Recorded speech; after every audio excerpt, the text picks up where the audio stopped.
Selaku tuan rumah, timnas Qatar tentu tidak ingin mengecewakan para pendukungnya saat bermain di putaran final nanti. Timnas Qatar tentu saja tidak ingin bernasib serupa dengan Afrika Selatan saat mereka menjadi tuan rumah Piala Dunia 2010. Mereka menjadi satu-satunya negara tuan rumah yang gagal melaju dari babak penyisihan grup Piala Dunia. Meski bertindak sebagai tim debutan dan bukan tim unggulan, namun predikat sebagai tuan rumah patut dipertimbangkan. Pasalnya, tim yang terbiasa dengan cuaca panas, Qatar pasti lebih diunggulkan dibandingkan tim dari wilayah dingin seperti Eropa. Belum lagi, mereka memiliki sederet pemain yang cukup bisa diandalkan bersama dengan sang juru taktik asal Spanyol Felix Sanchez. Pada turnamen Piala Dunia 2022 pada November nanti, Felix Sanchez yang pernah menjadi pelatih Barcelona telah memanggil 27 pemain yang akan memperkuat The Maroon. Dari 27 pemain, timnas Qatar diperkuat para pemain yang sebagian besar bermain di liga lokal dan tidak diperkuat pemain naturalisasi. Meski mengandalkan pemain lokal, namun skuad Qatar sudah cukup berpengalaman. Khususnya di level Asia, skuad timnas Qatar cukup disegani. Mereka adalah juara Piala Asia edisi tahun 2019 setelah mengalahkan Jepang 3-1 di partai final. Di ajang Piala Dunia 2022 ini, timnas Qatar tergabung di grup A bersama dengan unggulan Belanda, Ekuador dan juga Senegal. Menghadapi Ekuador di Stadion Al Bayt pada laga pembuka Minggu 20 November 2022, Qatar memiliki beberapa pemain yang cukup diandalkan, di antaranya adalah Arkam Alif. Sejak debut pada tahun 2014, pemain berusia 25 tahun itu telah mendulang 76 caps dan mencetak 22 gol bagi Qatar. Pemain berdarah Tanzania itu sempat malang melintang di Spanyol dengan memperkuat Villarreal, Sporting Gijon dan sempat berkarir di Belgia bersama dengan Kasyupen. Arkam Alif kemudian dipermanenkan oleh raksasa Qatar Stars League Al Sadd pada tahun 2020 lalu dengan mahar 1 juta euro. Bersama Al Sadd, ia telah memenangkan 3 gelar Qatari Champions, sepasang piala Qatar, 1 piala Liga dan 1 piala Super Qatar. Ia juga menjadi bagian saat The Maroon menjuarai Piala Asia edisi tahun 2019. Qatar juga memiliki juru gedor bernama Almus Ali. Sejak memulai debut di tahun 2016, pemain berdarah Sudan itu telah mencetak 36 gol dari 76 penampilan bersama timnas Qatar.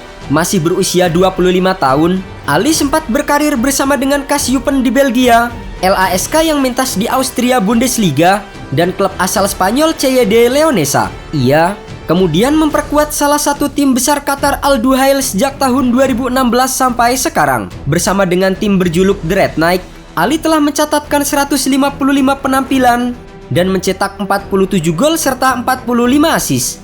Dalam kesempatan tersebut, ia juga sempat mempersembahkan 3 gelar Liga Qatar dan 1 Piala Asia di level tim nasional. Berikutnya, ada nama Pedro Miguel, seorang pemain kelahiran Portugal yang menghabiskan karirnya di negara Qatar. Setelah hanya bermain 2 musim bersama dengan Farenense dan Aljustrelense di Portugal, Pedro Miguel kemudian terbang ke Qatar dari tahun 2011 dan pernah memperkuat 2 tim besar Al Ahly dan Al Sadd. Lebih dari 200 penampilan telah ia mainkan bersama dengan 2 klub besar tersebut. Secara prestasi, pemain yang biasa disapa Roro itu juga sudah memberikan hampir semua gelar domestik yang tersedia bersama dengan 2 klub tersebut. Di level timnas, Roro sudah mengoleksi 76 caps sejak melakukan debutnya pada tahun 2016 lalu. Selanjutnya, ada sosok yang cukup berpengalaman di timnas Qatar yaitu Hassan Al-Haidos. Penyerang berusia 31 tahun itu telah mencatatkan 163 caps bersama dengan The Maroon dengan mencetak 33 gol. Di level tim, Al-Haidos bisa dibilang sebagai one man club. Kapten timnas Qatar itu hanya membela Al Sadd dalam karir sepak bolanya sejak 2007 silam. Total, ia sudah mengoleksi 295 penampilan, mencetak 88 gol serta mendulang 53 assist untuk Al Sadd. Bersamanya, Al Sadd pernah ia bawa menjuarai Liga Champions Asia di musim 2010-2011 lalu. Setelah Hassan Al-Haidos, Abdel Karim Hassan merupakan sosok kedua yang lumayan senior kala berkiprah bersama timnas Qatar. Berposisi sebagai back, ia telah mengemas 120 caps bersama dengan The Maroon. Tak hanya itu, ia juga sudah mengemas 15 gol bagi Qatar dan membantu negaranya menjadi juara Piala Asia 2019. Sama seperti Al-Haidos, ia hanya menghabiskan karirnya di Al Sadd. Namun pada musim 2017-2018 lalu, Hasan sempat mentas di Belgia bersama dengan Kees Juppen selama 1 musim sebelum akhirnya kembali ke Al Sadd. Total, ia sudah mendulang 256 penampilan dan mencetak 34 gol serta 20 assist. Dengan 27 nama pemain yang sudah dikantongi, pelatih Felix Sanchez telah menggelar camp latihan selama kurang lebih 6 bulan.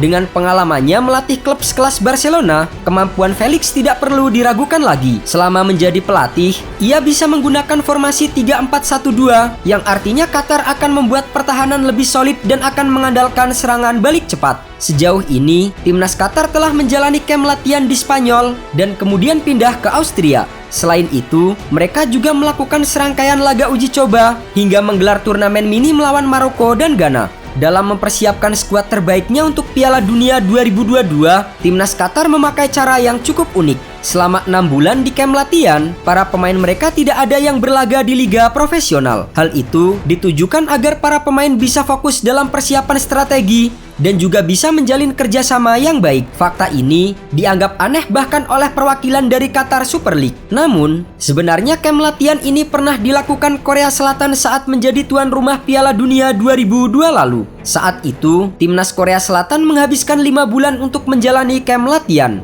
Hasilnya, Taeguk Warriors menjelma menjadi tim yang solid dan berhasil menembus babak semifinal sebelum akhirnya dihentikan oleh Jerman. Idenya tidak sepenuhnya gila tetapi aneh.